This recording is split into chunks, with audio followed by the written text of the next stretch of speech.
What?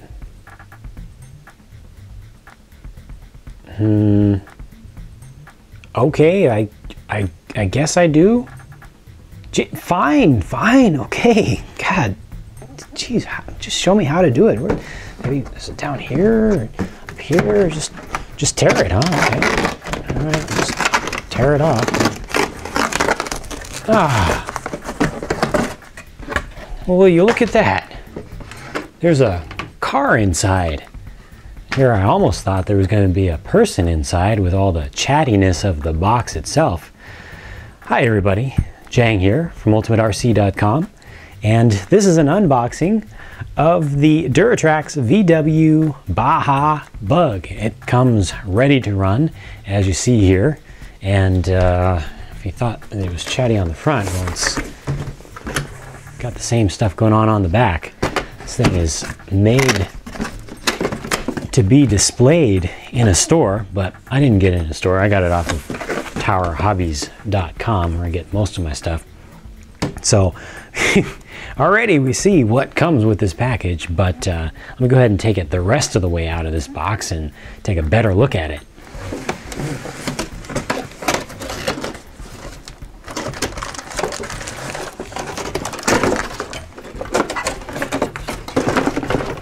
Well, there's that. That was simple enough. Let me tell you, I'm already impressed by one thing about this, and that is the package design. It was super easy to get this thing out of its box.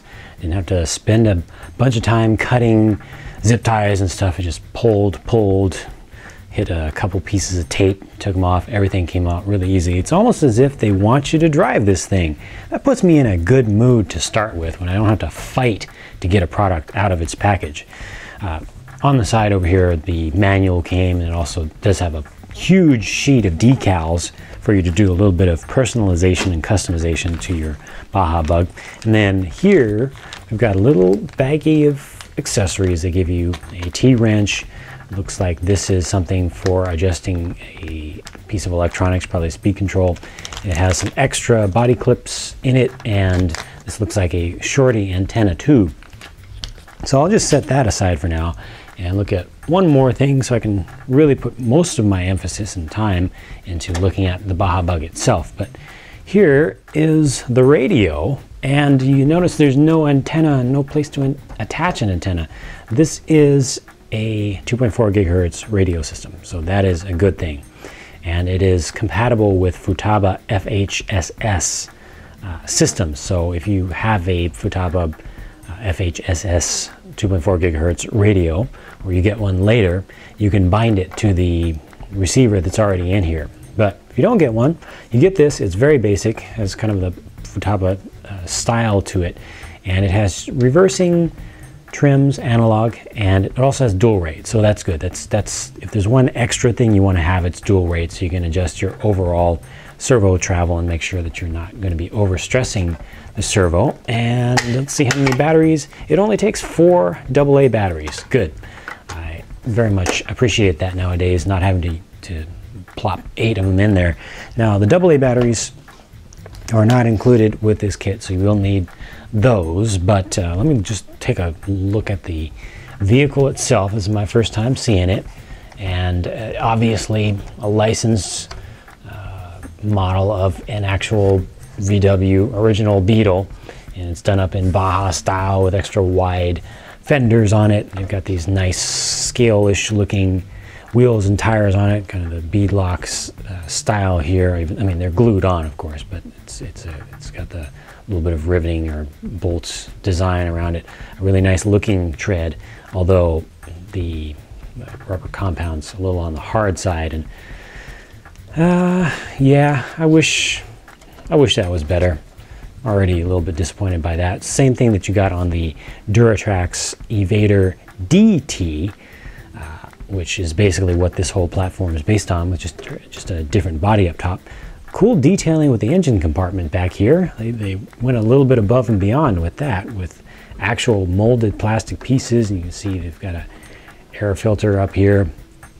Tried to kind of mimic the design of an actual air-cooled 4-cylinder horizontally opposed VW engine there, and then a little bit of a cage going back here, so that's cool, little guard.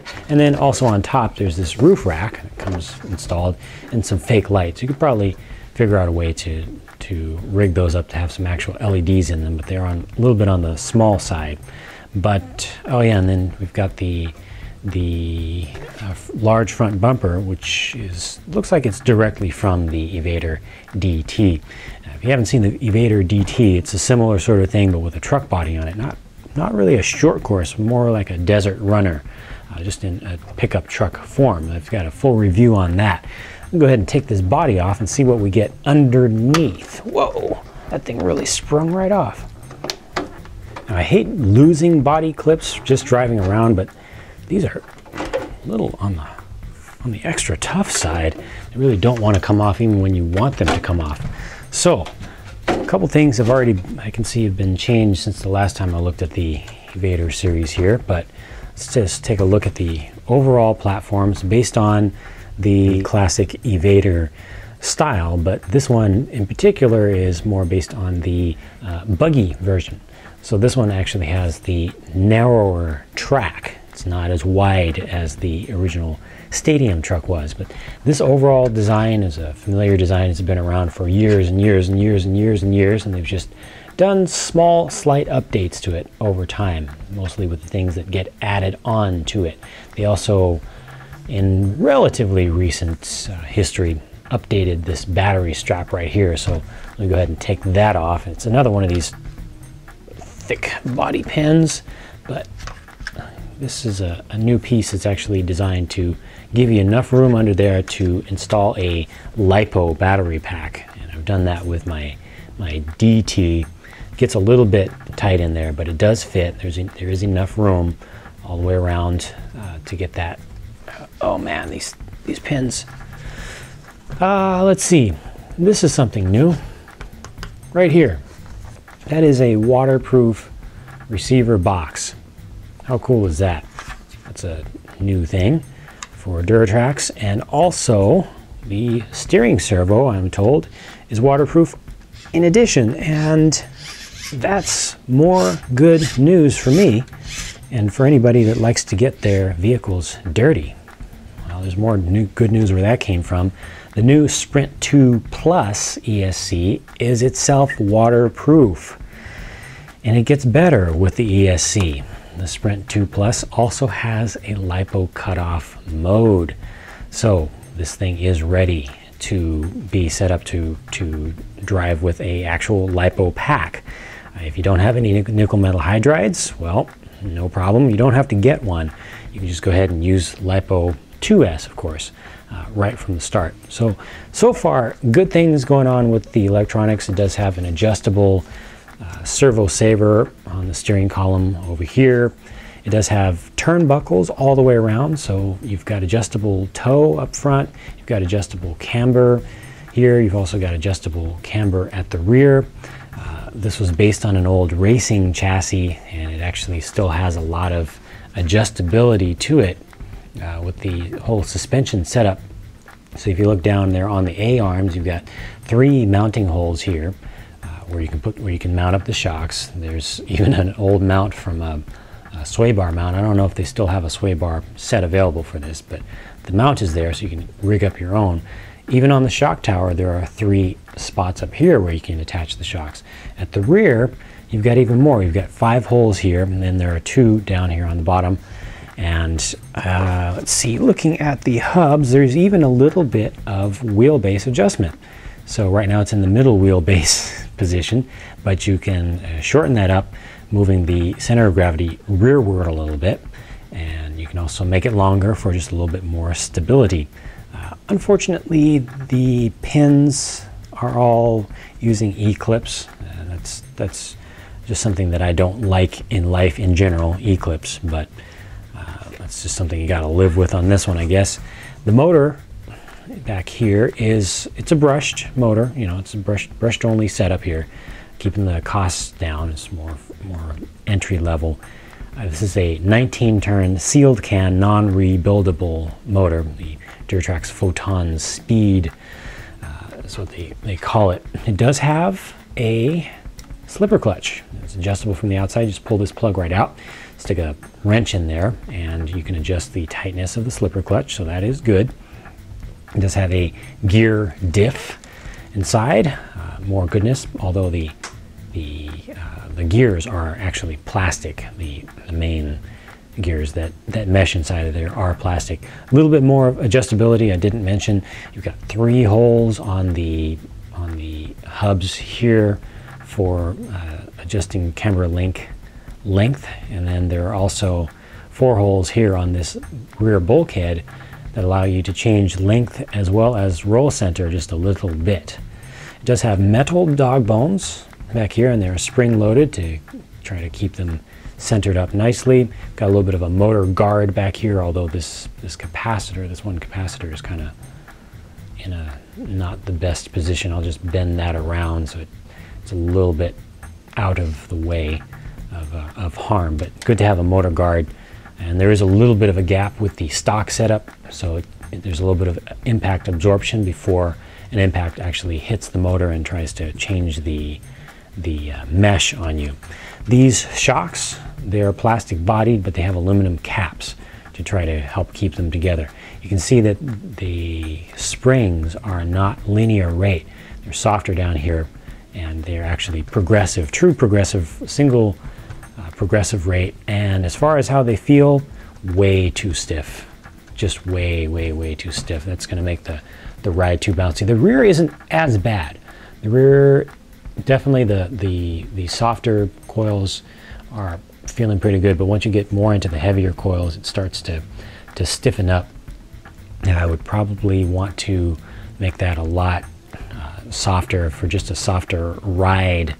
Unfortunately, the length of the shocks of the springs is already preloading these.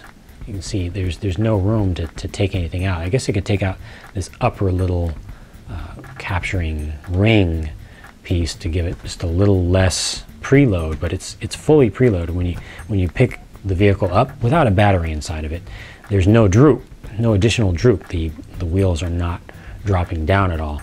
So this thing definitely is going to need some shorter springs. I will try to use some of the adjustability that they give me here to see if I can soften it up a little bit. Like I said, I will end up eventually taking these out. I'll try to angle the shocks in a little bit more to add to the progressiveness and actually make it softer. I'll try moving the lower attachment points inboard a little bit, also to soften it up a little bit. And just like that, I just saw one more little bit of adjustability on here. A little surprise. You've got vertical ball studs out here, and it does look like there is at least one, if not 2, washers under there on the kingpin. It's all one piece, the kingpin and the ball stud, but you can move that up and down to also help affect your roll center. And then here you've got 3 camber length options also up front. So a lot of adjustability, but unfortunately what you need the most might not be available with the stock setup. But electronics seem to be very good, and I really appreciate the fact that they are going to be waterproof. I showed you earlier that it does come with a little antenna tube, a little shorty, and you will need to install that yourself. But of course, before I make any adjustments to the setup, I will run this Duratrax VW Baja Bug in bone stock form and just see how it performs as anybody would receive it as they purchase it and take it right out of the box and hook up a charged battery to it. I'll try it on several different terrain types or driving scenarios and give you guys a full review in addition to some raw driving videos to go with it. Did I mention that it has ball bearings all throughout? I think I may not have mentioned that. Well, now I have. That's it for my look at my first look at the Duratrax VW Baja Bug right out of the box. Be sure to look forward to the upcoming videos of, like I said, of it driving and the full-on review. And I'll start to get into trying to tune it up a little bit better to make it hopefully handle even better. Thanks for watching, and I'll talk to you again soon.